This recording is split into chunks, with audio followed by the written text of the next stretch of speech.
ونستغفره ونؤمن به ونتوكل عليه ونعوذ بالله من شرور أنفسنا ومن سيئات أعمالنا من يهده الله فلا مضل له ومن يضلل فلن تجد له وليا مرشدا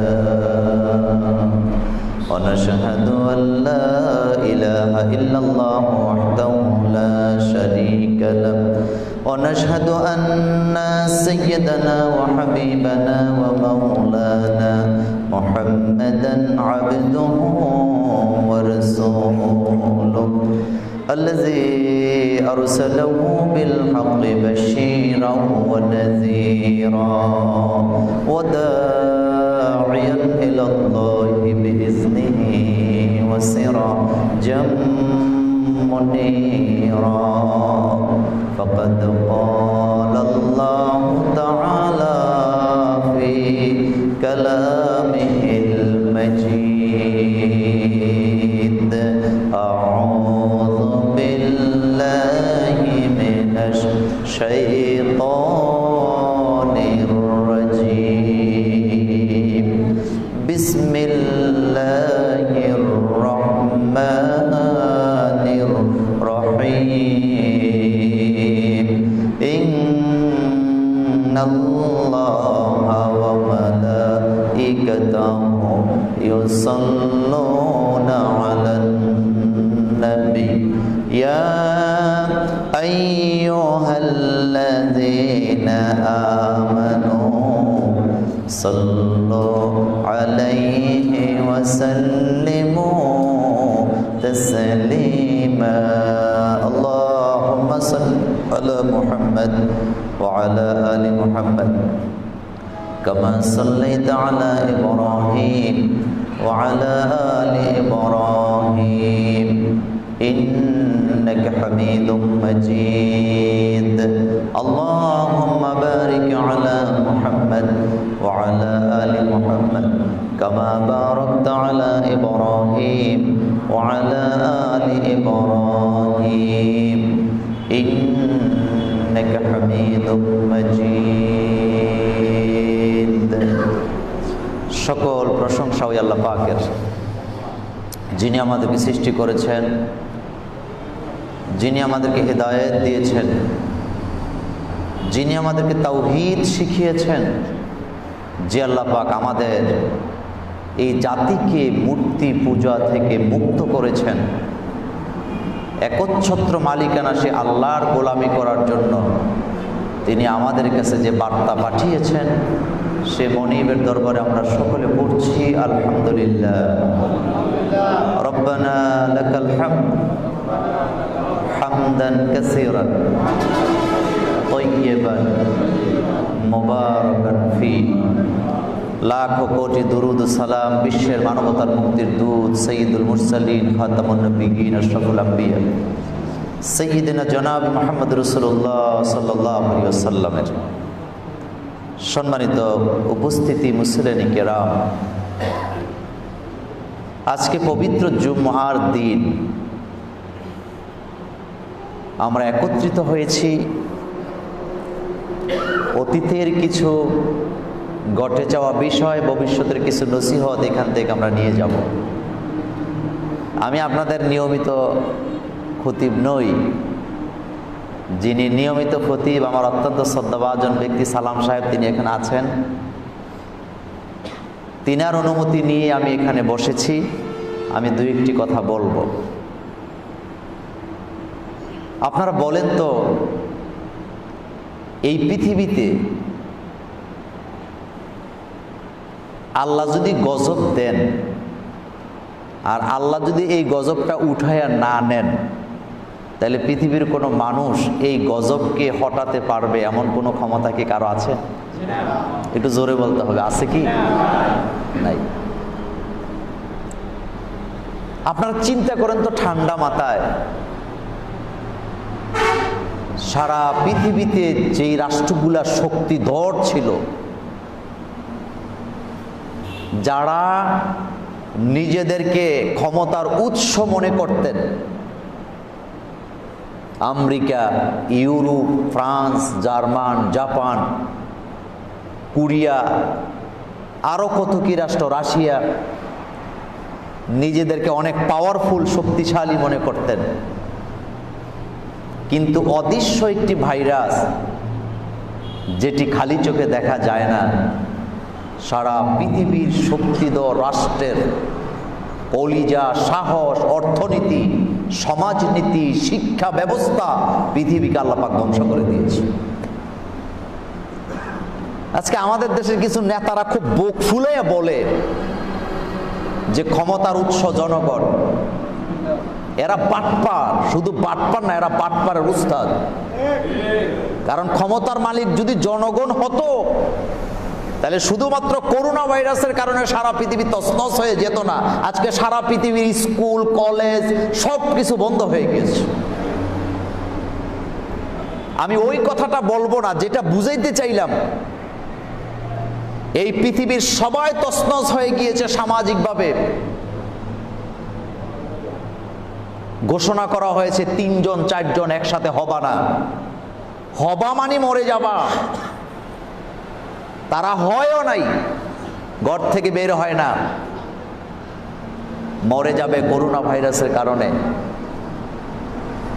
কিন্তু পৃথিবীতে একটা জাতি আছে যারা ঘরে বসে থাকতে পারেন নাই, আর সেই জাতি হলো মুসলিম জাতি। যেই মুসলমান ঘরে বসেছিল না, করোনা আসার পরেও মসজিদে আজান হয়েছে, 5 ওয়াক্ত নামাজ জামাতের সাথে হয়েছে, প্রত্যেকটা জুমার নামাজে অসংখ্য মুসল্লি হাজির হয়েছে। সুবহানাল্লাহ বলতে ইচ্ছে হলো না? কিন্তু আমার ভাইয়েরা, সবচেয়ে মজার ব্যাপার হলো, যারা ঘর থেকে বের হলো না, নিজেদেরকে প্যাকেট করে করে বাঁচাবার চেষ্টা করলেন, তারাই বেশিরভাগ ধ্বংস হয়ে গিয়েছে। আর যেই জাতি 5 ওয়াক্ত নামাজে, জুমার নামাজে একত্রিত হয়ে কাঁধে কাঁধ মিলায় আল্লাহকে সেজদা দিয়েছেন, আল্লাহ তাদেরকেই সবচেয়ে বেশি হেফাজত করেছে। আজকের পৃথিবীর দিকে আপনি তাকান, সবচেয়ে বেশি নিরাপদে আছে মুসলমানেরা, যারা আল্লাহকে সেজদা দেয়। আমাদের বাংলাদেশের টেলিভিশনগুলো 71 টিভি, 72 টিভি, 74 টিভি, এই চ্যানেলগুলোতে ঘোষণা দেওয়া হয় যে করোনাকালীন সময় কিছু যোদ্ধা আছে, যারা ডাক্তার, যারা নার্স, যারা পুলিশে চাকরি করেন, যারা সমাজ সেবা করেছেন এই করোনা ভাইরাসের ভিতরে, তারা হলো আমাদের করোনা যোদ্ধা। ওকে অবশ্যই মেনে নিলাম, কিন্তু তাদের চোখে এই জিনিসটা পড়লো না, ডাক্তাররা, নার্সেরা, পুলিশেরা ডিউটি করেছেন বলে তারা করোনা যোদ্ধা, কিন্তু আমাদের মসজিদের কি বলে মুয়াজ্জিন সাহেবরা, আমাদের মসজিদের ইমাম সাহেবরা জীবনের বাজি রেখে আজান দিয়ে মসজিদে নামাজ আদায় করেছেন, তারা আরো বেশি বড় যোদ্ধা। কিন্তু এটা কি কেউ বলবে? বলবে না, বলবে না। এই হলো আমাদের সমাজ ব্যবস্থা। পৃথিবীতে ক্ষমতার একচ্ছত্র মালিকানা কার? চিল্লায় বলেন কার? আল্লাহ পাকের। আল্লাহ যদি গজবটা উঠে না নেন, কারো ক্ষমতা নাই নেওয়ার। আর সেই জাতি আমরা মুসলিম জাতি। আমি কিছু কথা বলে যাব, কথাগুলি মনে রাখবেন। আমরা মুসলমান, আমরা অন্যদের মতো নই। আমরা মুসলমান, আমরা বিচ্ছিন্ন কোনো জাতি নই। আমাদের একজনের কলিজার সাথে আরেকজনের কলিজাকে আল্লাহ একেবারে তার লাগিয়ে দিয়েছে। কিন্তু আজকে আমরা ভাগ হয়ে গিয়েছি, আজকে আমরা ভাগ হয়ে গিয়েছি। এই ফ্যানটা অফ করে দেন, এই ফ্যানটা। আজকে আমরা ভাগ হয়ে গেছি। কেউ হানাফি, কেউ শাফি, কেউ হাম্বলি, কেউ লামাযহাবি, কেউ সুন্নি, কেউ ঠান্ডা সুন্নি, কেউ মধ্যম সুন্নি, কেউ গরম সুন্নি।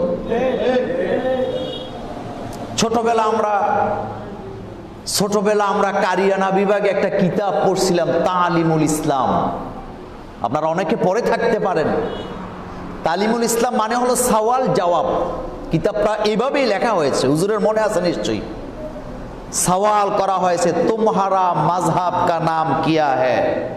নিচে স্পষ্ট লেখা আছে জবাব ইসলাম। বলেন আমাদের মাযহাব কি? ইসলাম। আমাদের পরিচয়, এটা আমাদের পরিচয়, এটা আমার আইডেন্টিটি। আমার পরিচয় আমি আওয়ামী লীগ নই, বিএনপি নই, জামাত ইসলামী নই, হেফাজতে ইসলামী নই। আমার পরিচয় হচ্ছে আমি মুসলমান। হযরত ইব্রাহিম আলাইহিস সালাম এভাবেই বলেছেন, ওয়া আনা আউয়ালুল মুসলিমিন, আমি তো মুসলমান। আর এই মুসলমান অন্যদের মতো নয়, একজনের সাথে আরেকজনের কলিজার কি আছে, তার লাগানো আছে। একজন অসুস্থ হইলে আরেকজন দৌড়ে যাবে, একজন যদি রাস্তায় পড়ে যায় আরেকজনের দৌড়ে যাবে। আর এখন ইদানিং এর অবস্থা কি, একজনের পা পিছলে গেলে 14 জনে পাড়া দিয়ে আরো ডাবায় দিতে চায়। নেতা সর্বোচ্চ পর্যায়ে আছে, তারপরে আবার দ্বিতীয় শ্রেণীতে আরেকজন নেতা আছে। এখন দ্বিতীয় নেতাটা যদি ওই প্রথমটার উপরে চলে যেতেছে বাপসাবে, কাজে কর্মে বক্তৃতায়, উপরেরটায় ওই নিচেরটারে কল্লাফাতে, তুই বড় হবি কেন? আমরা মুসলমান, আমাদের সবার সম্পর্ক একজনের সাথে আরেকজনের কলিজার। আপনি বলেন তো পৃথিবীতে কোন জাতি আছে যে একজন মরে গেলে হাজার হাজার মানুষ একত্রিত হয়ে জানাজা পড়ে এরপরে তাকে দোয়া করে কবরে নামায়? কোন জাতি আছে? একটাও নেই। শুধু একটা জাতি আছে, সেই জাতি কারা বলেন তো? চিল্লায় বলতে হবে, কারা? মুসলমান। খ্রিস্টান বলেন, ইহুদি বলেন, নাসারা বলেন, মানুষ মরে গেলে পরিবারের লোকেরাও যায় না, এটা বিভিন্ন সংস্থার হাতে দিয়ে দেয়। ওরা কাইটে সিরা কাপড় চোপড় পরাইয়া বাক্স করে, এরপরে পরিবারের লোকেরা দুইটা ফুল নিয়ে দাঁড়ায় থাকে। আর আমরা সেই জাতি, একজন মরে গেলে লক্ষ লক্ষ মানুষ একত্রিত হয়ে কলিজা ছিঁড়া নিংড়ানো ভালোবাসা দিয়ে চোখের পানি দিয়ে দোয়া করে আমরা বিদায় করে দিই। এই করোনাকালীন সময়ে আমাদের জানাজা বন্ধ আছে? কথা বলে না, আমাদের জানাজা বন্ধ আছে? আপনি দেখেন তো কতজন বড় বড় আলেম আমরা হারাইছি। দামতির পীর সাহেব হুজুর মারা গেলেন, নিশ্চয়ই আপনারা গিয়েছেন, আমি সেখানে বক্তব্য দিয়েছিলাম। 1.5 লক্ষের উপরে মানুষ হয়েছে। আজকে মিডিয়া চিল্লায়, 71 72 চ্যানেল চিল্লায় দামতি পীর সাহেব হুজুরের জানাজায় 1.5 লক্ষের উপরে মানুষ হয়েছে, কিন্তু জানাজার পরে একটা লোক করোনায় আক্রান্ত হয়েছে, দূরবীন দিয়ে খুঁজে পাওয়া যায় নাই। মাওলানা জুবায়ের আহমদ আনসারী মারা গেলেন ব্রাহ্মণবাড়িয়ার, ওসিকে বদলি করে দেওয়া হয়েছে, গণজামায়াত হইল কেন? এর জন্য দায়ী কারা? এই চ্যানেল ডিবিসি 71 74, এরা ধুয়া তুললেন আর সরকারও তালে তালে নাচলেন, ওসিকে বদলি করে দিলেন। কিন্তু পরবর্তী সময় দেখা গেল এই যে লক্ষ লক্ষ লোক জানাজায় গেলেন, একটা লোকও করোনা ভাইরাসে আক্রান্ত হয় নাই। রক্ষা করেছেন কে? আল্লাহ পাক। আল্লাহ পাক রক্ষা করেছেন, আমাদেরকে আল্লাহ রক্ষা করেন। আল্লামা শফি সাহেব মারা গেলেন, আপনারা দেখেছেন জানাজায় মানুষের ঢল। কিন্তু আপনারা বলেন তো, কোন ডাক্তার কি চট্টগ্রামে বলেছে যে শফি সাহেবের জানাজার পরে এখন এখানে করোনা ভাইরাস আরো বেশি বেশি হচ্ছে? এই কথা কি কেউ বলেছে? ব্যাপার সেটা নয়। এমনকি এই যে গত সপ্তাহের আগের সপ্তাহে আড়াইবাড়ির পীর সাহেব হুজুর আল্লামা গোলাম সারোয়ার সাইদি হাফিজ রহিমাহুল্লাহ, তিনি ইন্তেকাল করলেন। আমরাও সেখানে গিয়েছি। লক্ষ লক্ষ মানুষ 3 কিলোমিটার কাতার সোজা করতে পারে নাই, জানাজা হয়ে গেল। আল্লাহ রহমতে 15 দিন গত হয়ে গেছে, একটা লোক এই জানাজা থেকে করোনায় আক্রান্ত হয় নাই। অথচ এই রামেরা বামেরা অমুক কবির তুমুক কবিরেরা সরকারকে বুঝাচ্ছে বাংলাদেশে মাহফিলের পারমিশন দেওয়া যাবে না, শীতকাল আসতেছে, করোনা ভাইরাসটা প্রকট হয়ে যাবে। আসল ব্যাপার হলো ইসলাম যেখানে, তাদের জ্বালা যন্ত্রণা সেখানে। আমি কি কথা ঠিক বললাম না বাড়ায় বললাম? আমার বন্ধুগণ, কথাগুলি বলার একটা কারণ আছে। কারণটা হলো আমরা দুনিয়ার কোনো সাধারণ জাতি নয়, আমাদের উপরে সব সময় আল্লাহ পাকের রহমতের নজর আছে না নাই?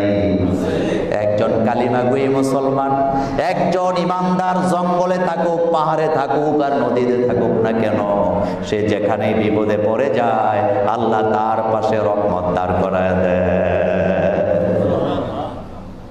আপনি মুসলমান, আপনি ঈমান এনেছেন, আপনার মর্যাদা আল্লাহর কাছে অনেক বেশি। সেজন্য আপনি যেখানে বিপদে পড়বেন আল্লাহ সেখানে আপনাকে সাহায্য করবে। এই মুসলমানের কথা বলছিলাম, একজনের কলিজার সাথে আর একজনের কলিজা তার লাগাই দিয়েছেন কে? একটাই কারণ, কারণ আমাদের সবার কালিমা একটাই, লা ইলাহা ইল্লাল্লাহ মুহাম্মাদুর রাসূলুল্লাহ সাল্লাল্লাহু। এটা বাংলাদেশের কালিমা, সৌদি আরবেরটা আরেক রকম। কথা তো আসতে বলেন কেন? ইরানেরটা আরেক রকম, ইউরোপেরটা আরেক রকম। সারা পৃথিবীর যেখানেই যাবেন কালিমা কয় রকম? বাংলাদেশ থেকে সৌদি আরব গেছে কিছু লোক, তো বাংলাদেশের সাথে টেলিফোনে কথা বলতেছে, ওর ওয়াইফ বলতেছেন তুমি তো সৌদি আরব গেছো, সৌদি আরবের ভাষা কি তুমি বুঝো? কয় না বুঝি না, শিখতে হবে। তো ভাষা কেমন লাগে? কয় বইলা লাভ নাই, শুধু আজানটা বাংলায় দেয়, বাকি সব আরবিতে কয়। কথা কি বুঝে আসছে? আমরা মুসলমান, আমাদের ডাক, আমাদের শব্দ কয় রকম? আমাদের জিকির, আমাদের নামাজ, আমাদের সালাত। বাংলাদেশের মুসলমানেরা 5 ওয়াক্ত নামাজ পড়ে আজান দিয়া, সৌদি আরবের মুসলমানেরা 10 ওয়াক্ত পড়ে। কয় ওয়াক্ত? এক, চিহ্ন অ্যাসেম্বল একটাই। আর সেই তারটা কিভাবে লাগালেন? মুসলিম শরীফের হাদিস, রাসূলুল্লাহ সাল্লাল্লাহু আলাইহি ওয়াসাল্লাম বলেন, একজন মুসলমানের উপরে আরেকজন মুসলমানের হক হচ্ছে 6টা। জোরে বলেন কয়টা? আরো জোরে বলেন কয়টা? 6টা। আমি মুসলমান, আপনি মুসলমান, আমরা বিচ্ছিন্ন নই, আমাদের উপরে 6টা হক কন্টিনিউয়াস, একেবারে ত্রিভুজের মতো লাগানো। ত্রিভুজ চিনেন তো? জ্যামিতি ত্রিভুজ, একটা কোণা কেটে দেন বাদ, ত্রিভুজের মতো লাগানো। আপনার সাথে আমার কলিজা, আমার সাথে আপনার কলিজা, আমার সাথে আপনার কলিজা, পীরের সাথে মুরিদের কলিজা, উস্তাদের সাথে শিক্ষকের কলিজা, নেতার সাথে কর্মীদের কলিজা। আল্লাহর নবী বললেন, আন আবি হুরায়রা রাদিয়াল্লাহু তাআলা আনহু قال قال رسول الله صلى الله عليه وسلم হাব্বুল মুসলিম আলাল মুসলিমি সিত্তুন। একজন মুসলমান আর একজন মুসলমানের উপরে বিনা শর্তে, কোনো শর্ত নাই, হক হলো 6টা। আমি কথাটা আবার বলি, কোনো শর্ত নাই, বিনা শর্তে হক হলো কয়টা? এখানে কোনো শর্ত টর্ত দেওয়া যাবে না, সবাই পাবে সমানভাবে। বুয়া বাড়ি, চৌধুরী বাড়ি, সরকার বাড়ি, আওয়ামী লীগের বাড়ি, বিএনপির বাড়ি, হেফাজতের বাড়ি, জামাত ইসলামের বাড়ি, কাউমির বাড়ি, আলিয়ার বাড়ি, এখানে কোনো ভেদাভেদ নাই। একজনের উপর আরেকজনের হক কয়টা? চিল্লায় বলেন কয়টা? কোনো ভেদাভেদ নাই, বিনা শর্তে। 1 নাম্বার, ইজা লাকিতাহু ফাসাল্লিম আলাই। কোনো শর্ত নাই, যখন দেখা হয়ে যাবে, সে আওয়ামী লীগ আমি বিএনপি, সে হেফাজত আমি জামাত, সে কাউমি আমি আলিয়া, দিলাম না হবে না, বিনা শর্তে সালাম দিতেই হবে। টুপি গোল না চোক্কা, ওই যে কি বলে 5 করলি না 9 করলি, ইটা দেখার টাইম নাই। মুসলমান দেখছেন কি দিতে হবে? আর আস্তে করো, কি দিতে হবে? কিসের টুপি দিয়ে বিচার করো তুমি ইমান? কিসের মাদ্রাসা দিয়ে বিচার করো?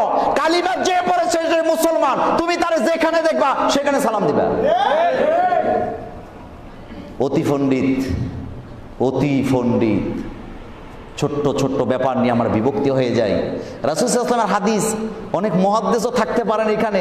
আপনার এখানে কোনো শর্ত নাই, বিনা শর্তে দিতে হবে, কোনো শব্দ নাই। দেখছেন, হোক শত্রু। আপনার ভারতের শঙ্কর রায় একজন ধর্মযাজক ছিলেন, ধর্মযাজক, হিন্দু ধর্মের গুরু ছিলেন, সে ঠাকুর ছিলেন। সে বললেন যে আমি যখন দেখলাম যে মুসলমানই একমাত্র জাতি, কোনো ভেদাভেদ নাই, বন্ধু শত্রু চেনা অচেনা যারই দেখে একটা সালাম দিয়ে দোয়া করে দেয়, আমি ইসলামের প্রতি দুর্বল হলাম, আমি এটাকে ছেড়ে দিয়ে আমি কালিমা পড়ে মুসলমান হয়ে গেছি। আর আমরা মুসলমানের একজনের আরেকজনের সালাম দিলে নীল কিনা হেডেই খবর নাই, দেয়ও না, নেয়ও না, হোক করে থাকে, হোক। 2 নম্বরে আমার ভাইয়েরা, ওয়াইজা দাআকা ফাআজিবহু, যদি আপনাকে কেউ দাওয়াত করে, কোনো শর্ত নাই, বিনা শর্তে আপনাকে দাওয়াতটা কবুল করা লাগবে, কোনো শর্ত নাই। আর আপনি গরিব মানুষ, সাধারণ মানুষ, নিমশের বাজারে তরকারি বিক্রি করে কোনো রকমে জীবন চালায়। একটাই মাত্র মেয়ে বিয়ে দিবে, তার আবেগ যে আমার এলাকার চেয়ারম্যান সাহেবরে দাওয়াত দেবো, অথবা আমার এমপিকে অথবা আমার নেতারে দাওয়াত দেবো, সে কিন্তু তার তৌফিক নাই। এরপরও নেতাজিরে যায়, নেতা সাহেব আমি আমার মেয়েটা বিয়ে দিচ্ছি, আপনি যদি দয়া করে মেয়ের বিয়েটা কবুল করতেন, দাওয়াতটা। কয় জানোস তো আমি কিন্তু একা যাইতে পারুম না, 100 যাইবো আমার সাথে। কথাকে ঠিক বললাম না বাড়ায় বললাম? তো তোর মতো চেয়ারম্যান তুই ভিক্ষা করে খা। আপনাকে দাওয়াত দিছে, আপনি একা যাবেন, আপনার কর্মী যাবে কেন? আপনি যত বড় নেতা হন, আপনাকে যদি একজন ভিক্ষুক দাওয়াত দেয়, আপনি তার দাওয়াত কবুল করবেন, কোনো শর্ত নাই। কিসের নেতা টেতা লয়ে যাবেন আপনি? কথাকে ঠিক বলি নাই? কথা কি ঠিক বলি নাই? আপনারা কি আমার কথায় কষ্ট পাইতেছেন? এই কথাগুলির বাস্তবতা আছে না নাই? কি মুসলমান, কি মানুষ! চেয়ারম্যান সাহেবরা দাওয়াত দিতে গেছে, আমার সচিব আছে, কর্মী আছে, নেতা আছে, গোষ্ঠী আছে, কুত্তা আছে, হিয়াইলা আছে, সব মিলে 50 জন। তো আমি কি 50 জন দাওয়াত দিতে গেছিলাম? আমি দাওয়াত দিতে গেছি কয়জন? তা আপনি এতগুলো নিয়ে আসছেন কেন? আজীব কারণ।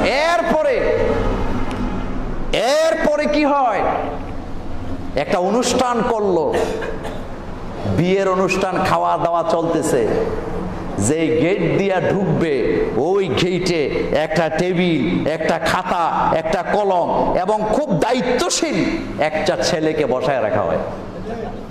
এটা আমাদের কুমিল্লায় নাই। আমি তো আপনাদের কুমিল্লার ছেলেই, এরকম তো আপনাদের এলাকায় হয় না। তো এর চেয়ে ভালো একটা পিস্তল নিয়ে ওই বিশ্ব রোডে দাঁড়ায় ডাকাইতি করেন। কি দাওয়াত দিচ্ছেন আপনি? কিসের দাওয়াত দিয়েছেন আপনি? কোনো শর্ত নাই, আমার বাড়িতে বিয়ে আছে, আপনি আসবেন, খেয়ে যাবেন। কিন্তু না, আগেই হিসাব করে। কুমিল্লার ঘটনা বলি, আমার মহল্লায় এক লোকের 15 বছর পরে, বিয়ের 15 বছর পরে মেয়ে একটা হইছে, নিম্ন মধ্যবিত্ত। 1 বছর হইছে, এখন পাশের লোকেরা তারে পাম্পুটি দিছে যে একটা কাজ কর, তুই হ্যাপি বার্থডে কর, তোর মেয়ের জন্মদিন পালন করবি, অমুক নেতা, অমুক কর্মী, অমুক অমুক তমুকরে দাওয়াত দিবি, খরচ করবি 50,000, দেখবি 1 লাখ টাকা পাইয়া লেবি। কারণ তারা কিন্তু দাওয়াতে গেলে 50,000, 10,000 টাকার নিচে দেয় না। আচ্ছা আপনারা বলেন তো, সুবুদ্ধি দিছে না কুবুদ্ধি দিছে? কথা বলেন। এখন বেচারা তো খুব খুশি, যত দেওয়া যায়। একটা বাচ্চার জন্মদিনে খরচ করছে 1,40,000। বিকালবেলা মাগরিবের পরে কান্নার আওয়াজ শোনা যায়। আমি আমার মসজিদের একজনকে বললাম যে এখানে কান্না চলতেছে কেন? কয় হুজুর শোকে কাতর। কি হয়েছে? কয় মাইয়ার জন্মদিন পালন করছে, অনেক টাকা পাবে আশায়, খরচ করছে 1.5 লাখ, কিন্তু টাকা উঠছে মাত্র 39,000। কি দিছে? কথা তো আসতে বলেন কেন? এভাবে মুসলমানের উপরে মুসলমানের হক নাই। আমি খাবার করছি, আমার যে কয়জনকে বলা উদ্দেশ্য আমি বলবো বিনা শর্তে। হ্যাঁ, উনি আমার বাড়িতে আসার সময় যদি কোনো হাদিয়া নিয়ে আসেন, এতে কোনো ইসলামে বিধিনিষেধ নাই। কিন্তু একেবারে যে ঘরে খাবে সেই গেটেই টেবিল নিয়ে বসে থাকলে লজ্জায় তো দেওয়া লাগে। এই রোগের রোগী কিন্তু আমরা সবাই, যার কারণে চুপ করে আছে। অনেকে চিন্তা করবে মোল্লা বাইরে দাওয়াতটা দিছে কেডায়।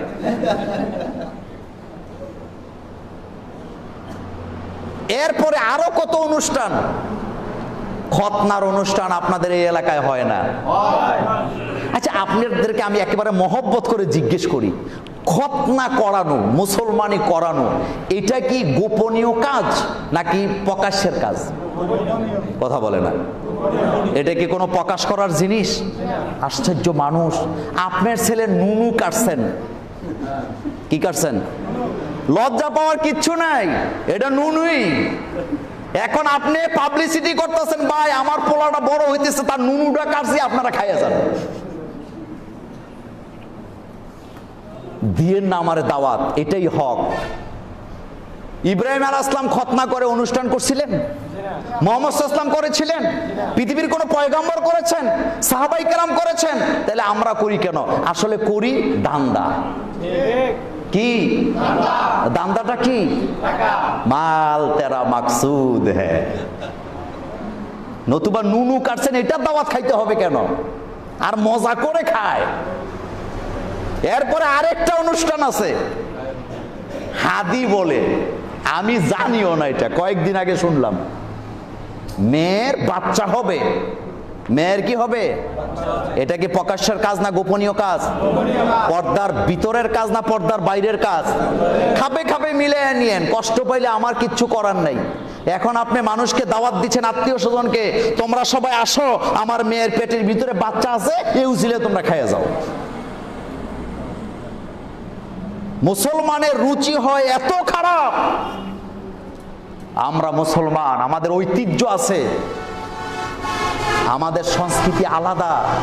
এই প্রত্যেকটা অনুষ্ঠান হিন্দুদের থেকে আসছে। কোত্থেকে আসছে? এই হাদি বলেন, এরপরে যা বলবেন, প্রত্যেকটা অনুষ্ঠান হিন্দুদের কাছ থেকে আসছে। আরেকটা কথা বললে তো সবাই রাগ করবেন। আচ্ছা, বিয়ে যে হয়, হুজুর এখানে আছেন, বিয়ে যে হয়, বিয়ের অনুষ্ঠানের খাবারটা ছেলে পক্ষ বহন করার কথা না মেয়ে পক্ষ বহন করার কথা? কথা কয় না, কিন্তু করতেছে কারা?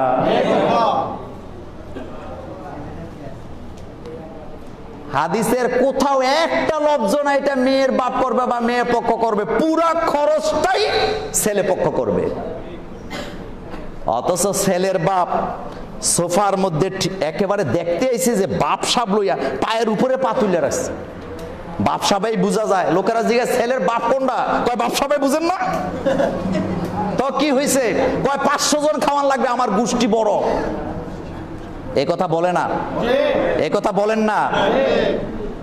হাসরের ময়দানে দাঁড়াবেন, যেই কয়েকটা দানা খাইছেন সবগুলোর হিসাব দিতে হবে। এটা হক নয়। হক হলো স্বেচ্ছায় দাওয়াত দিলেন। হুজুর যদি আমাকে বলে আগামী দিন দুপুরে আপনি আমার বাড়িতে 4টা ভাত খাবেন, সুন্দর, আমি চলে যাব, উনিও সওয়াব পাবেন, আমিও পাবো। আমি যাওয়ার সময় একটু হাদিয়া নিয়ে গেলাম, আমার যেটা তৌফিক আছে সেটাই নিয়ে গেলাম। রাসূল সাল্লাল্লাহু আলাইহি ওয়াসাল্লাম বলেছেন, তাহাদ্দু তাহাব্বু, হাদিয়া দাও ভালোবাসা বাড়াও। হাদিয়া দিলে ভালোবাসা বাড়ে না কমে? আর যদি চাঁদাবাজি করে আদায় করে, এরপরে কি হয়? সারাদিন টেবিলে লেখালেখি, কে কত দিছে। রাত্রের বেলা মেহমান টেমান জন সব বিদায় হয়ে গেছে, এখন খুইল্লা দেখতেছে কে কত দিছে। হ্যাঁ, মোল্লা নাজিম সাহেব মাত্র 500 টাকা দিল, এরকম বলে না তো? কথা বলে না? এরকম বলে না? হায় রে মুসলমান। হ্যাঁ, উমুকে। আরে ভাই, বউকে তার হাজবেন্ড বলতেছে, তোর বাপের বাড়ি তারা দিলটা কি? আমি কি ভিক্ষুক নেই? তো তুই ভিক্ষুক না হইলে 500 টাকা দেওয়া তুই রাগ করস কেন? আমার বন্ধুগণ, কথাগুলি বলে গেলাম, বিশ্বাস করেন এটা মুসলমানের আকীদা নয়, মুসলমানের সংস্কৃতি নয়। মুসলমানের কলিজা অনেক বড়। মুসলমান কারো কাছ থেকে কোনো জোর করে আদায় করে না, বরং মুসলমান সবাইকে কলিজা উজাড় করে মিলিয়ে দেয়। এই কথাটা রাসূল বললেন। ওই যে দাআকা, যখন তোমাকে সে দাওয়াত দিবে তুমি সেটা কবুল করবা। 3 নাম্বার, ওয়াইজা ইস্তানসাহাকা ফানসাহু, আল্লাহর নবী বলেন, তোমার কাছে যদি কোনো পরামর্শ চায়, তোমার কাছে যদি কোনো পরামর্শ চায়, খবরদার কল্যাণকর পরামর্শ দিবা, কুবুদ্ধি দিবা না। আর কুবুদ্ধি দেওয়ার না লোক আমাদের সমাজে নাই। আরো আসতে কোন? দেখেন, 1400 বছর আগে রাসূল বলে গেছে, আপনার নবী বলে গেছে। কি বললেন? তোমার ভাই যদি তোমার কাছে পরামর্শ চায়, একেবারে কল্যাণকর পরামর্শ দিবা, যেটা তার জন্য ভালো হবে, কিন্তু তারে বাস দিও না। আর এখন ওই কল্যাণটা বাদ দিয়ে বাসটা ঢুকায় দেয়। এই হলো মুসলমানের অবস্থা। ব্যাখ্যা দিলাম না, যেহেতু জুমার খুতবা আমি সময় পাবো না। এরপরে নবীজি বললেন, ওয়াইজা আতাসা ফাহামিদাল্লাহু, যখন কেউ হাঁচি দিবে, শোনার পরে হাসির জবাবটা দিয়ে দিও। আচ্ছা, আপনারাই বলেন, হাঁচি দিলে আমরা কি বলি? সবাই কয় না আলহামদুলিল্লাহ। আচ্ছা, আলহামদুলিল্লাহ পড়ি আমরা কখন? ভালো সংবাদে না খারাপ সংবাদে?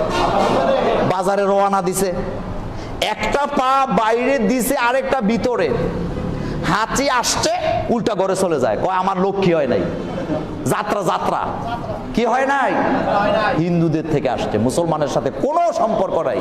বরং রাসূল সাল্লাল্লাহু আলাইহি ওয়াসাল্লাম মুসলিমের হাদিসে বলেছেন, যিনি হাঁচি দিল তার উপর থেকে অনেকগুলা অকল্যাণ আল্লাহ দূর করে দিল। এই জন্যই তো দোয়া করতেছি আলহামদুলিল্লাহ। এরপরে যিনি শুনলেন তিনি কি বলবেন? হ্যাঁ, আল্লাহ তোমার প্রতি কি করুক, রহম করুক। সুতরাং হাঁচি আসলে কল্যাণ না অকল্যাণ? বাজারে যাচ্ছেন, হাঁচি আসছে মানে বাজারে কল্যাণ আছে। বিয়ে ছেলেরে বিয়ে করাতে যাচ্ছেন, হাঁচি আসছে মানে কি কল্যাণ অপেক্ষা করতেছে, আপনি সেখানে যাবেন, এটাই আপনার জন্য কল্যাণ। এই জন্যই হাঁচি দিলে আমরা পড়ি আলহামদুলিল্লাহ। এরপরে নবীজি বললেন, ও ইজা মারিদা বা'দাহু, যখন তোমার কোনো ভাই অসুস্থ হয়ে যাবে, তোমার দায়িত্ব হলো তুমি তাকে দেখতে যাবা। কোথায় যাবা? দেখতে যাবা, খালি হাতে যাবা না, কিছু না কিছু নিয়ে যাবা। কারণ কোনো মানুষ যদি কোনো অসুস্থ মানুষের কপালে হাত বুলায় দেয়, এমনিতেই অর্ধেক অসুখ ভালো হয়ে যায়। আর করোনা হয়েছে, ছেলে বাপেরে নিয়ে ওই যে রাস্তায় ফেলে দেয়, এটা এখন কমছে। এখন একটু ভয়টা কি হয়েছে, আমরা শুরু থেকেই চিল্লাইছি যে এত ভয়ের কিচ্ছু নাই। আল্লাহ যারে ধরবেন ওই সুন্দুকের ভিতর থেকেও ধরবেন, আর আল্লাহ যারে বাঁচাই দিবে সে রাস্তায় থাকলেও বাঁচবে, তার প্রমাণ আছে না নাই? চাঁদের দেশের মতো, চাঁদের দেশে যারা গেছে তারা যেভাবে নিজেরা প্যাকেট করে গেছিল, ঢাকা শহরের কিছু বড় বড় নেতা টেতা এরকমের প্যাকেট করে কয়দিন চলছে, কিন্তু তারাই দুনিয়া থেকে বিদায় হয়ে গেছে। আর ওই যে ভ্যান গাড়িওয়ালাটা, রিক্সাওয়ালাটা সকালবেলা বেরিয়ে গেছে, রাতের বেলা ঘরে গেছে, এরপরে হাত ধোয়ারও সময় নাই, খাইছে, আল্লাহ তারই সবচেয়ে বেশি হেফাজতে রাখছে। কথা কি ঠিক বললাম না বাড়ায় বললাম? খাপে খাপে মিলায় নিবেন, সব কথা বলবো না ভাঙ্গিয়া। আল্লাহ আমাদের জন্য আছেন না নাই? জীবনে বাইর হয় নাই, নাম বললাম না, অনেকেই তো দেখছেন crore crore dollar, million million ডলারের মালিক। আমি এই যে কুমিল্লা একটারে পাইলাম, হঠাৎ দেখলাম মনে হয় যেন চাঁদের দেশেতে নাইমেছি। এখানে ক্যাপ, এখানে ক্যাপ, মুখে ক্যাপ, হাতে ক্যাপ দিবেন, নিষেধ করি না, উল্টা বুঝবেন না, কিন্তু লাভ নাই। আল্লাহ টান দিলে থাকা যাবে না, এক সেকেন্ডও না। এই জন্য রুগী যেই হোক তাকে দেখতে যাবেন। একজনের, এটাও মুসলিমের হাদিস, মাসনাদে আহমদের হাদিস, একজনের হাতের মধ্যে ওই যে কি বলে একজিমা ছিল। একজিমা বুঝেন তো আপনারা? আপনারা কি বলেন? তো ওই লোকটা রাসূল সাল্লাল্লাহু আলাইহি ওয়াসাল্লামের সামনে আসলেন, আসার পরে তিনি এইভাবে করে রুমাল দিয়ে হাতটা ঢেকে রাখতেছেন। আল্লাহ রাসূল বললেন, তুমি হাতটা ঢেকে রাখছো কেন? তিনি বললেন, হুজুর আমার যে রোগ হইছে আমি চাই না এটা কারো শরীরে চলে যাক। আল্লাহর নবী নিজের হাত মোবারক নিয়া এভাবে করে ধরলেন, ধরে বললেন, এটা আমার কাছে দেও। হাতটা এভাবে বুকে লাগাইলেন, লাগাই এভাবে ঘষাইলেন, ঘষাই আল্লাহর নবী বললেন, সাহাবা তুমি যদি বলো এটা ছোঁয়াছুঁই রোগ, তাহলে প্রথম যেই লোকটা আক্রান্ত হলো ওই লোকটার কাছে আইলো কোষ থেকে? মহামারী গজব যখন আসে, সমাজের কাউকে ছাড় দেওয়া। আপনারা কাউমে লুতের কথা জানেন? কারদে কাউমে লুতেরা জেরু জবর, উল্টাইয়া পাল্টায়। জের জবর মানে কি? উল্টাইয়া পাল্টায় দিছে। জিবরাইল আমিন জিজ্ঞেস করেছিলেন, আল্লাহ এখানে তো কিছু ভালো মানুষও আছে, ভালো মানুষ শুদ্ধ উল্টাইয়া দাও, কারণ ভালো মানুষগুলা যখন খারাপ কাজের প্রতিবাদ করে না তাদেরও দুনিয়াতে বেঁচে থাকার কোনো অধিকার নেই।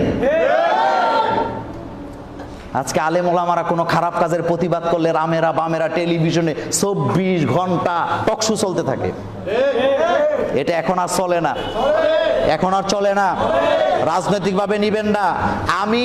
আমি বাংলাদেশের স্বাধীনতার স্থপতি বঙ্গবন্ধু শেখ মুজিবুর রহমানকে কলিজা দিয়া ভালোবাসি, আমি আমার অন্তর দিয়া ভালোবাসি, আমি তার জন্য দোয়া করি। আমি তার কল্যাণ চাই। সেজন্য আমি প্রধানমন্ত্রীর কাছে দাবি করেছিলাম, মাননীয় প্রধানমন্ত্রী, পৃথিবীর কোনো ছেলে মেয়ে তার বাপের জন্য মায়ের জন্য মূর্তি বানাই আল্লাহর কাছে কল্যাণ চায় না, বরং আপনি যদি বঙ্গবন্ধুর কল্যাণ চান তাহলে বাংলাদেশে 1000 কোটি টাকা খরচ কইরা এমন একটা মসজিদ বানান, যেই মসজিদ দেখার জন্য বিশ্বের মুসলমানেরা পঙ্গপালের মতো ছুটে আসবে। আর যারা এই বুদ্ধিগুলো দেয়, এটা সুবুদ্ধি দেয় না কুবুদ্ধি দেয়? মূর্তির ইতিহাস পড়েন, পৃথিবীর কোন জাতি মূর্তিকে প্রথম পূজার উদ্দেশ্যে বানায় নাই। আপনি ইতিহাস পড়েন, মুসলিমের হাদিস, বুখারীর হাদিস পড়ে দেখেন। আমি আবারও কথাটা রিপিট করব, পৃথিবীর কোন জাতি মূর্তিকে প্রথমেই পূজার উদ্দেশ্যে বানায় নাই। তাহলে বানাইছে কেন? বানাইছে তার কারণ হলো, মনে করেন আমাদের একজন বিজ্ঞ আলেম সালাম সাহেব, আপনাদের খতিব সাহেব, অথবা আমাদের একজন পীর সাহেব হুজুর, অথবা বড় কোনো মাওলানা, তিনি অনেক ভালো দাওয়াতি কাজ করেছেন। এখন তিনি যখন মরে গেলেন, আমাদের মাথায় চিন্তা আসলো, উনি যদি মরে যায় তাহলে ওনার চিন্তা চেতনা হারায়া যাবে। এখন ওনার একটা মূর্তি যদি বানাইয়া রাস্তার মোড়ে দাঁড়া করাই রাখি, আর নতুন প্রজন্ম যখন ওনার মূর্তি দেখবে, ওনার চেতনা তাদের ভিতরে ঢুকবে। এই চিন্তা করে মূর্তি বানানো হয়েছিল। আমরা মূর্খ না, মূর্খ তো তোমরা। আমাদের মামুন হক সাহেব বলেছিলেন যে সংসদে 115 জন এমপি আছেন, আরবি একটা লাইন উচ্চারণ করার ক্ষমতা নাই, কিন্তু হুজুররা ইংরেজি পারে না। এখন আর কথা বলে না, হুজুরা ইংরেজি পারে না। মাইন্ড করবে না, ভিডিওটা আমি কালকেই দেখলাম, সংসদের স্পিকার থেকে নিয়া তিনারা ওই যে কাউমি বোর্ডের নাম পড়তে গিয়া জেরেরে জবর, জবরেরে জের, ফায়েরে বা, বায়েরে সা বানায়া দিয়া উল্টা পাল্টা করে দিয়েছে। এই লোকগুলা এই বুদ্ধি দেয় যে কল্যাণ হবে মূর্তি বানান। আমরা বলি না, মুসলমানের জন্ম মূর্তি বানাবার জন্য হয় নাই, বরং মূর্তি ভেঙে মাটির সাথে মিশিয়ে দেওয়ার জন্য মুসলমানের জন্ম। আল্লাহর কসম, ওয়াল্লাহি তাল্লাহি, আমি মোল্লা নাজিম ব্যক্তিগতভাবে আল্লাহর কসম করে বলছি, আমি বঙ্গবন্ধুর কল্যাণ চাই। যদি কল্যাণ করতে হয়, আপনারা বলেন পৃথিবীতে বড় বড় রাজা বাদশাদের নামে মসজিদ আছে না নাই? যেমন আমাদের কুমিল্লায় আছে সুজা বাদশাহ মসজিদ। এই রকমের সারা পৃথিবীতে বিভিন্ন ব্যক্তির নামে মসজিদ করা আছে না নাই? মদিনার পাশেই আহমদ ইবনে হাম্বলের মসজিদ, অপেক্ষা করছেন লোকেরা, সেখানে যায় নামাজ পড়েন। আপনারা যারা হজ করছেন, বেলাল মসজিদ, আবু বকর মসজিদ, এই মসজিদ এরকম পান নাই? কথা বলে না, এই টাইপের পান নাই? তো বাংলাদেশ এত বড় দেশ, এত সম্প্রীতির দেশ, যিনি এই দেশটাকে স্বাধীন করার জন্য নেতৃত্ব দিলেন, এত বড় বাংলাদেশে মদিনায় যদি বেলাল মসজিদ থাকতে পারে, আবু বকর মসজিদ থাকতে পারে, আয়েশা মসজিদ থাকতে পারে, তাহলে জাতি জানতে চায় বঙ্গবন্ধুর নামে বাংলাদেশে কেন মসজিদ নাই? কুবুদ্ধি দেওয়ার জায়গা পাও না, কুবুদ্ধি দেওয়ার জায়গা পাও না। আমাদের শিখায় ভাস্কর্য আর মূর্তি নাকি এক না। মূর্খ তোরা। গুগলে ঢুক, গুগল তো আমরা কন্ট্রোল করি না, গুগলে ঢুকে দেখ ভাস্কর্য আর মূর্তি কি জিনিস। জিনিস একটাই, এটা লাউ, এটা কদু। এটা লাউ, এটা কদু। আমরা কল্যাণ চাই। আচ্ছা আপনারা বলেন তো, বিশ্বনবী বুখারীতে যে হাদিস বললেন, ওখানে বলা আছে ভাস্কর্য যার বানাবা তার জন্য আল্লাহ জান্নাতে ঘর বানাবে, এরকমের হাদিস। হাদিসটা কি? হাদিসটা কি? হাদিসটা হলো, কেউ যদি মসজিদ বানায়, আল্লাহ নিজে তার জন্য জান্নাতে কি বানায়? মসজিদ বানায়। আরো জোরে বলতে হবে, ঘর বানায়। সুতরাং এটা নিয়ে আর কথা নয়, এখানে শেষ। উস্কানি দিতে চাই না, কারণ আমরা সাম্প্রদায়িক নই। আমাদের নবী আমাদেরকে বলে গেছেন, মান দা ইলা আসাবিয়াতি ফালাইসা মিন্না, যারা সাম্প্রদায়িক বক্তব্য দেয়, সাম্প্রদায়িক উস্কানি দেয়, তারা আমি নবী মুহাম্মদ সাল্লাল্লাহু আলাইহি ওয়াসাল্লামের উম্মত হতে পারে না। এজন্য আমরা সম্প্রীতির কথা বলি, আমরা কল্যাণের কথা বলি, আমরা মানুষের কল্যাণ চাই, আমরা বঙ্গবন্ধুর কল্যাণ চাই, তিনি জান্নাতে যাক সেটা চাই। সেজন্য আমাদের দাবি হলো 1000 কোটি টাকা। কত? আরো জোরে বলেন, কত? 1000 কোটি টাকা দিয়া বাংলাদেশে এরকমের ইঞ্জিনিয়ার নাই, বিদেশ থেকে আনবেন। যারা মদিনার মসজিদের ডিজাইন করে, দুবাইতে ভালো ভালো মসজিদের ডিজাইন যে সমস্ত ইঞ্জিনিয়াররা করেন, ওদেরকে আপনারা কি বলে হায়ার করে নিয়ে আসবেন, এনে ডিজাইন করে আপনি 1000 কোটি টাকা দিয়ে বঙ্গবন্ধুর জন্য একটা মসজিদ বানান, আমি গ্যারান্টি দিলাম বঙ্গবন্ধুর আত্মার মাগফিরাত হবে, তিনি জান্নাতে চলে যাবেন।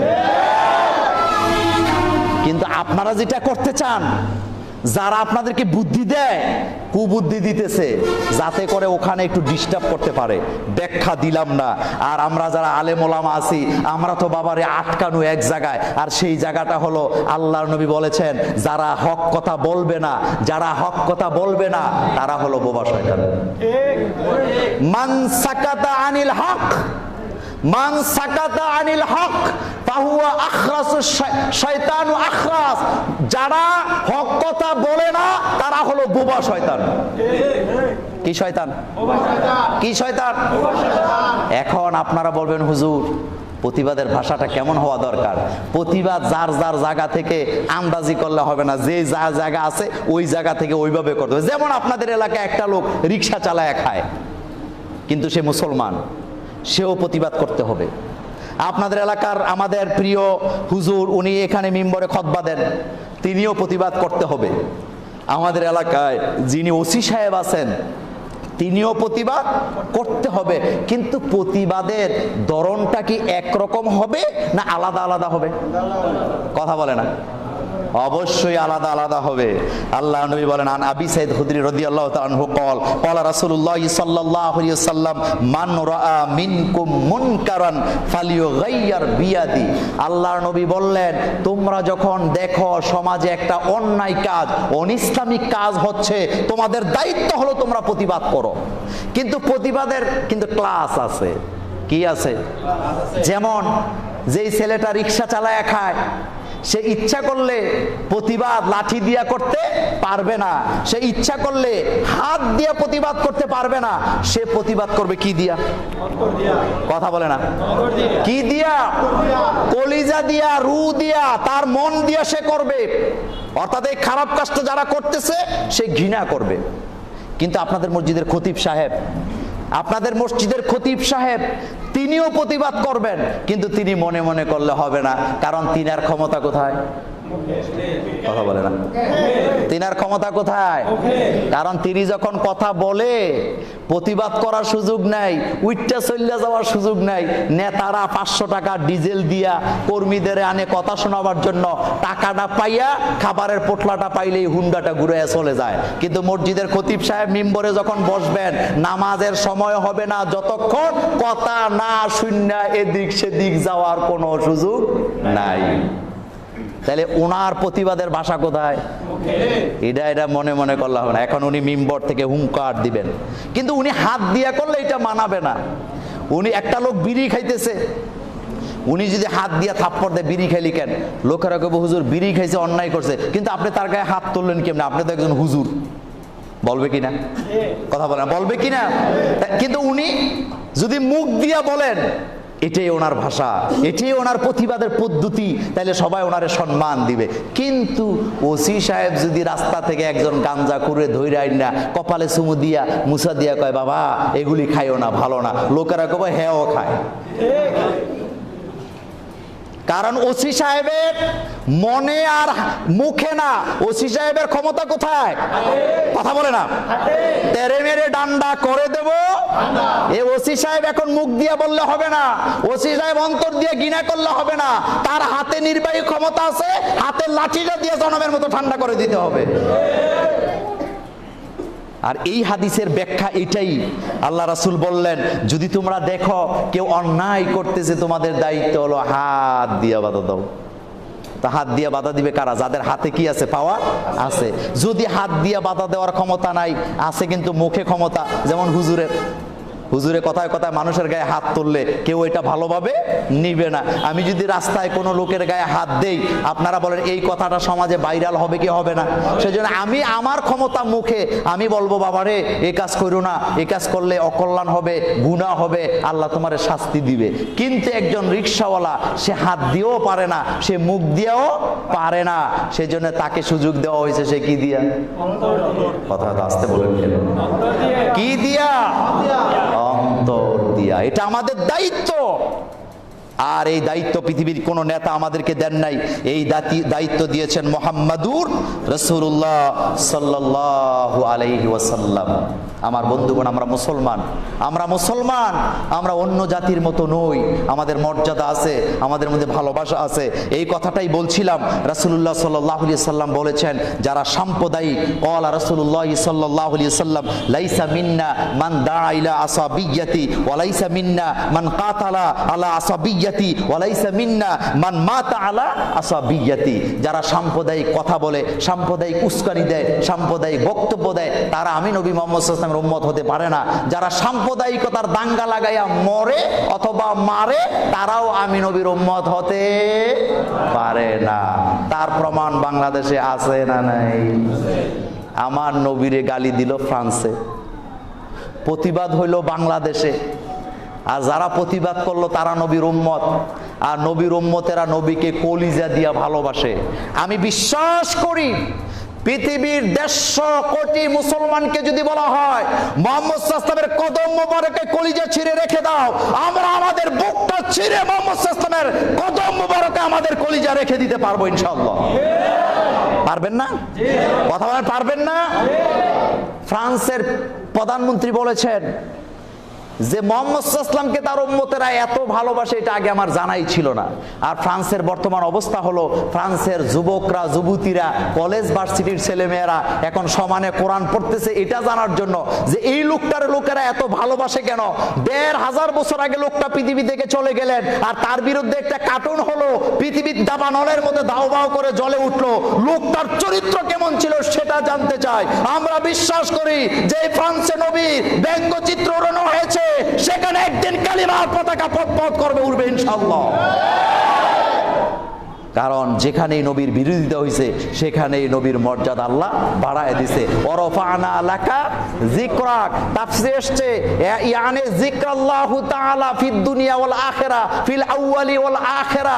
এখানে আল্লাহ বলেছেন পৃথিবীতে 1 ইঞ্চি মাটি খুঁজে পাওয়া যাবে না যেখানে আমি নবী, আমার নবী মুহাম্মদ সাল্লাল্লাহু আলাইহি ওয়াসাল্লামের মর্যাদা খুঁজে পাওয়া যাবে না, জিকির খুঁজে পাওয়া যাবে না।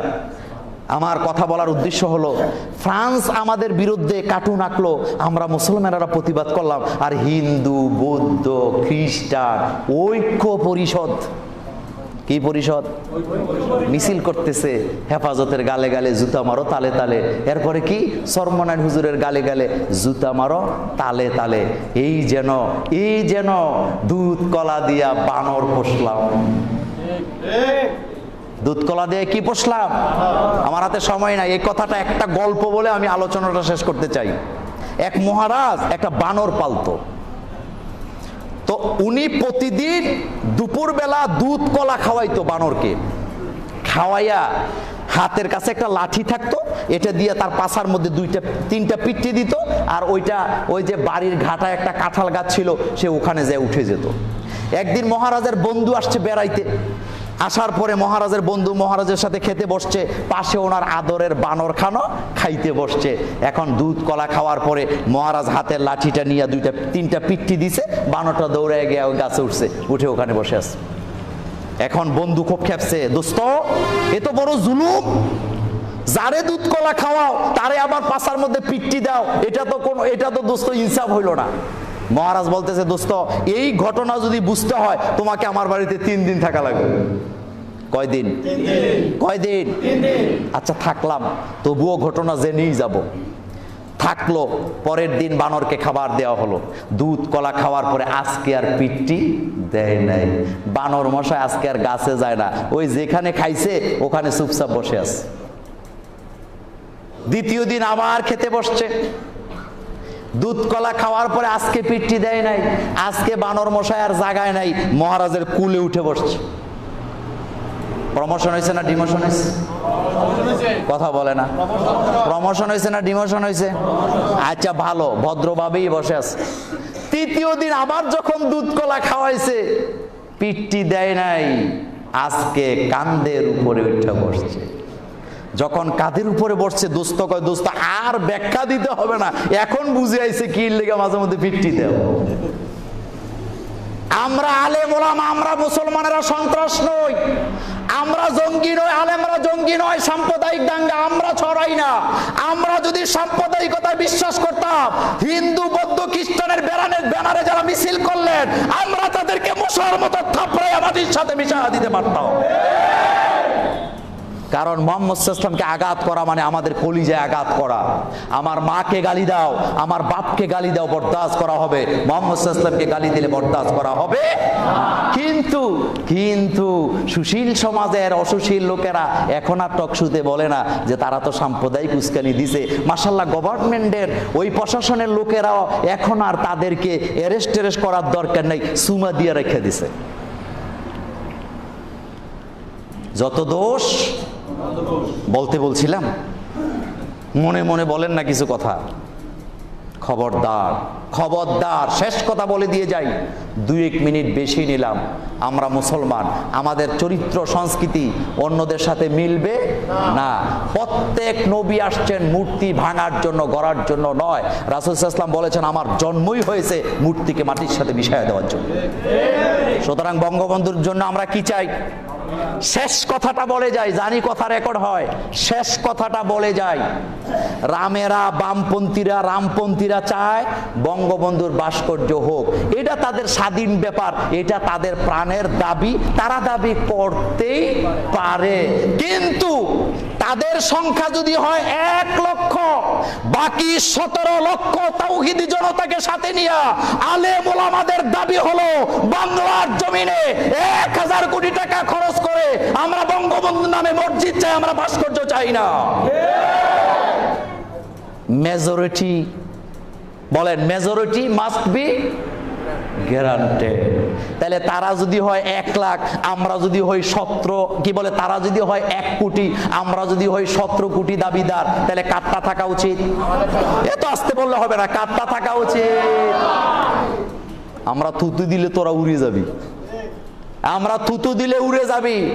আমাদেরকে যদি কণ্ঠ বোর্ডেও পাশ করতে দেওয়া হয়, মাননীয় প্রধানমন্ত্রী আপনি টেলিভিশনের সামনে দাঁড়ায়া বলেন, আমি একটা প্রস্তাব দিলাম, কারা কারা বঙ্গবন্ধুর ভাস্কর্য চান চিল্লান দেন, আর বলবেন কারা কারা বঙ্গবন্ধুর নামে মসজিদ চান চিল্লান দেন। আমি বিশ্বাস করি বঙ্গবন্ধুর নামে এদেশের 99% মুসলমানেরা ভাস্কর্য চাইবে না, তারা মসজিদ চাইবে। এটা আমাদের প্রাণের দাবি। এই বলে আজকে বিদায় নিলাম।